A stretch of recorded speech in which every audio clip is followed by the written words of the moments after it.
All right, here's another video. Johnny Tremaine by Esther Forbes.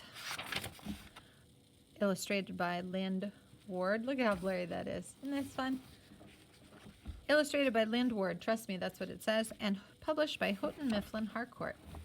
So while this is auto-focusing, let me just review what we read on the previous videos. Actually, they are lost in cyberspace. But the previous sections, this is chapter 9, the Scarlet Deluge, which means the big downpour of red, and not literally pouring red, but a lot of British soldiers.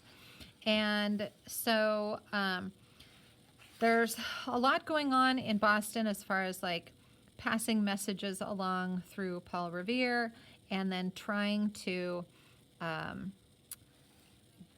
the rebels are trying to get information about what the British soldiers are doing.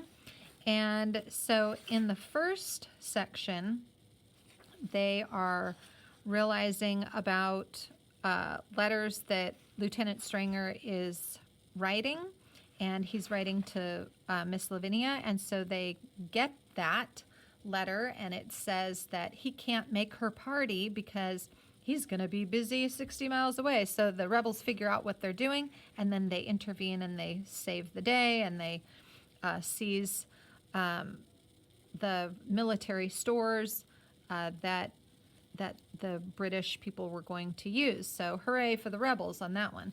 And then in section 2, it's a little bit about Dove being the helper to the British, and how then Rab and Johnny try to get him to drink ale and brandy so that he will loosen his tongue and reveal secrets. But it doesn't really work. Dove just ends up drunk. But the one thing that happens that is kind of a positive for Johnny is that at the end, Dove is too drunk to take care of the horse and to have it prepared by 4:30 as he was supposed to. So Johnny goes and does Dove's job, and as a result, the lieutenant is happy to see Johnny because everybody likes Johnny, and then he says, let's go riding and jumping. And so they get to take the horses out, and Johnny is just like so happy about that. Now, section 3, here we go. Now, Johnny did not ride all over the countryside on Fridays and Saturdays to get back late and tired, taking the last ferry from Charlestown home to Boston Saturday night. First, there was no ferry. And second, the guards at the town gate were too curious. They would demand to see what was in his dispatch bag, and after looking at the papers, dump them in the mud. They would pretend it was an accident, but it was not.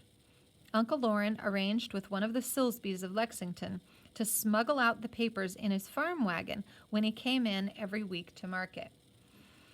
One day late in March, Johnny started out to deliver his papers, for it was Thursday. But Goblin was so unmanageable, he decided to take him over to the common first and let him get the kinks out of him.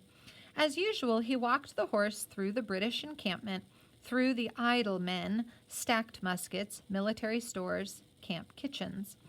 The sentry let him by, but the next moment an officer, half-shaved and in shirt sleeves, it's like short sleeves, he's not appropriately dressed for outdoors, was shouting at him. Something about getting that fool out of here, and what's that boy doing here? Stop him! Grab his bridle!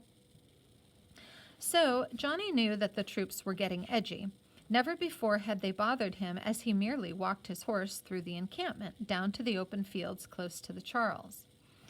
There was nothing for him to do but sit tight and take what was coming. The men rushed at Goblin and grabbed him so roughly the horse was frightened. One man was knocked down and another kicked before Johnny could quiet him.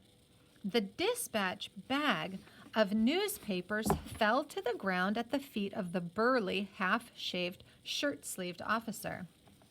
Uh-oh. Let's see what sort of sedition this rogue is bringing in among His Majesty's loyal troops. His face, behind lather, darkened as he glanced at the paper in his hands. Sedition! Incitement to rebellion! Why, if it isn't that damned Boston Observer! If I were Gage, I'd hang the printer of it, and this young imp as well. Boy, you're going to get a horse whipping. Perhaps you still are allowed to peddle such lies about the streets of Boston, but not among the ranks of His Majesty's First Brigade. Sergeant Clemens, 30 lashes on his bare back. Yes, sir. Then Johnny noticed that the private holding Goblin's head had orange hair, a freckle-faced little fellow no bigger than himself. It was Pumpkin, who earned extra money working at the Lights stable. Their eyes met. Pumpkin didn't say a word, only formed it with his lips. Spurs. Johnny struck his spurs into Goblin. The already excited horse leaped into the air, whirled about, lashing out with his heels, then bolted. Johnny saw redcoats going down in heaps, but one, more persistent than the others, a sergeant, still hung to his bridle. By sheer weight, he was wearing the horse down. Johnny, like every boy in Boston, had a clasp knife in his pocket, like a pocket knife. He got it out, reached forward, and cut the headstall. So he lost both the sergeant and the bridle as well. Goblin flung up his beautiful head and went off on a dead run. So off goes Goblin. Ah! And Johnny's holding on for dear life because now he has no bridle. Johnny never understood how the horse could run so fast without tripping over tent pegs, campfires, stacks of muskets, sheep bought for slaughtering. He heard a pistol shot. That would be an officer. They alone carried pistols. Probably he had fired into the air. They were always doing that. Soon he was off the common, shooting up the Hancock Drive.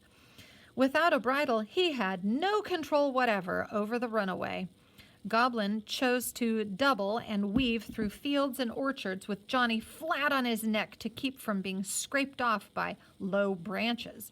Behind the Hancock and Light houses, over a stone wall, down a back alley, over a fence like a tomcat, frightening an old lady who was hanging up clothes, so she almost swallowed a clothespin, down into West Boston, and again up Beacon Hill. Holy moly. The horse was winded and quieter now. Mrs. Bessie and Scylla were always giving him carrots. It was no wonder that he now turned in at the Lights and was ready to listen to Johnny's voice. Easy, easy. So, look, Goblin, I'm here. Nothing's going to hurt you.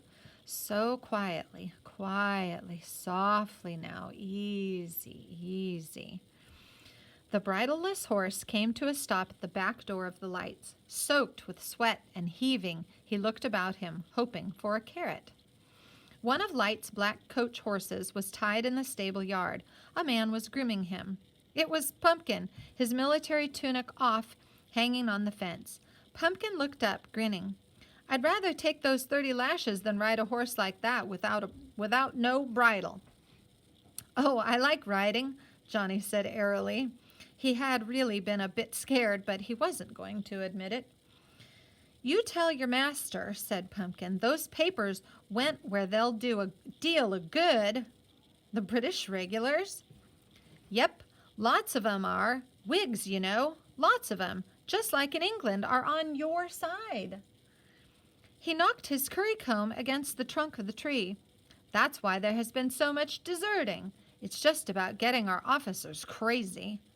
But deserters get shot down by the hurdles at the foot of the common. If they get caught.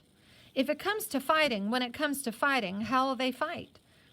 Pumpkin had little triangular green eyes in his freckled face. He stared at Johnny. Oh, we'll fight like hell. We always fight like hell. How about you, Pumpkin? Me? The man spat. I'm not saying much, see? Actions speak louder than words. You'd leave if you could? Pumpkin screwed up his homely little face. Miss Scylla, and ain't she the sweetheart?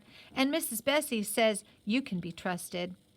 When I can get me a smock such as farmers wear, when I can get me an old hat with black hair sewed in it, hanging down like this, see? When I can get a farmer who'll swear I'm his hired man and can take me out past our guard on the neck." Johnny stepped closer to him. "I can get you all that." "You sure?" "Sure, you saved me from a flogging." "I sure did. Boy, I like it here. I want to live here forever. A farm of my own, cows. Poor folk can't get things like that over in England." "You can here." Their heads were close together. Pumpkin glancing nervously about, picking up a heavy hoof and began cleaning it with his jackknife.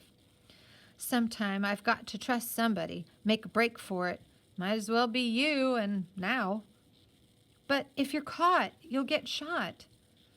"I'll get shot? Hell, what do you expect in the army?" "Look here, I can get those clothes. Bring them up here, hide them in the hay in the barn. Scylla will tell you when and where I put them. I can get in touch with a Lexington farmer who comes in every Thursday for market.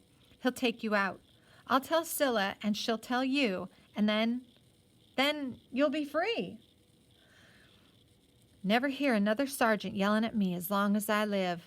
A farm, cows. That's it, and good land can still be had here for the clearing of it. I'm no soldier. I'm a farmer.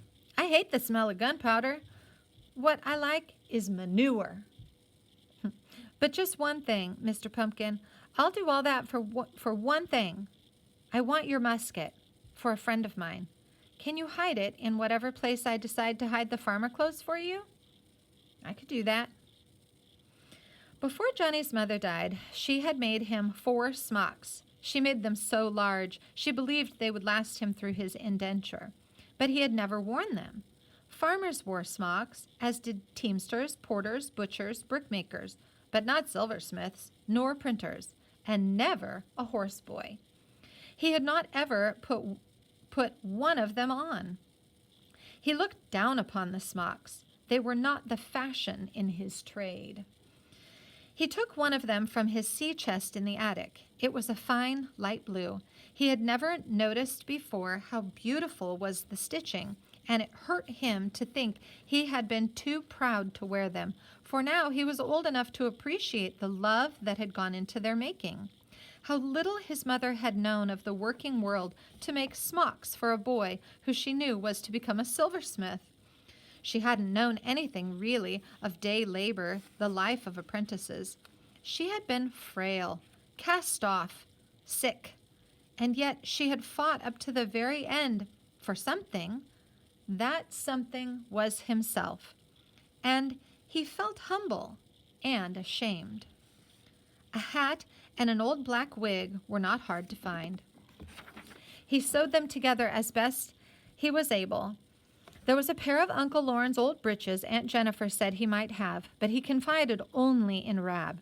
Rab must see to it that the uncle who every week smuggled out copies of the Observer also took out the British Deserter.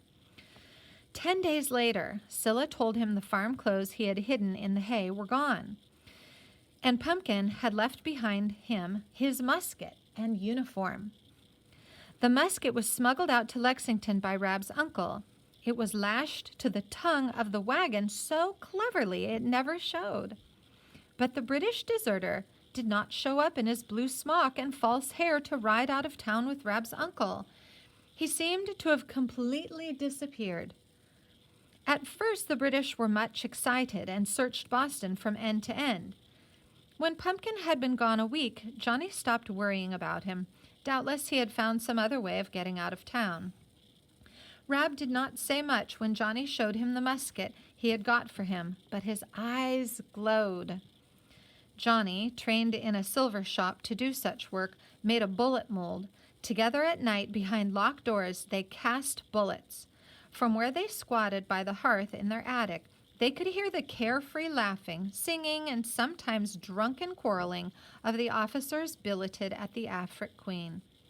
All over New England, people were casting bullets. There was little lead. Women were taking their beautiful pewter from dresser shelves, stoically watching it melt in crucibles. So they're taking dishes. Nobody has bullets. They're trying to make their own bullets to prepare for war. So they have to take metal and melt it down into the shapes of bullets. So they'll take bowls and cups and melt it into these little bullet shaped crucibles. Porringers, tankards, spoons, teapots were being reformed into bullets. Aunt Jennifer herself gave Rab her pewter. Much of it had been in her family for 100 years. She loved her pewter, but she stood dry-eyed and looking for her, a little stern as she saw it disappear in Johnny's crucible. Gunpowder was even harder to get, but all over New England, saltpeter, sulfur, and charcoal were being ground to a paste made into gunpowder. It was going to be needed. Each Minuteman made his own bullets and then his cartridges to fit his own gun. The powder and ball were rolled up in a paper cylinder. Uncle Lorne contributed bound copies of sermons to be torn up for paper, but this paper was too rough. The soldier had to bite the end off his cartridge before he loaded his gun. Half the powder was poured into the pan. The rest of it and the bullet and the paper were rammed down the barrel. The sermons were so tough that not even Rab's strong teeth could get through them.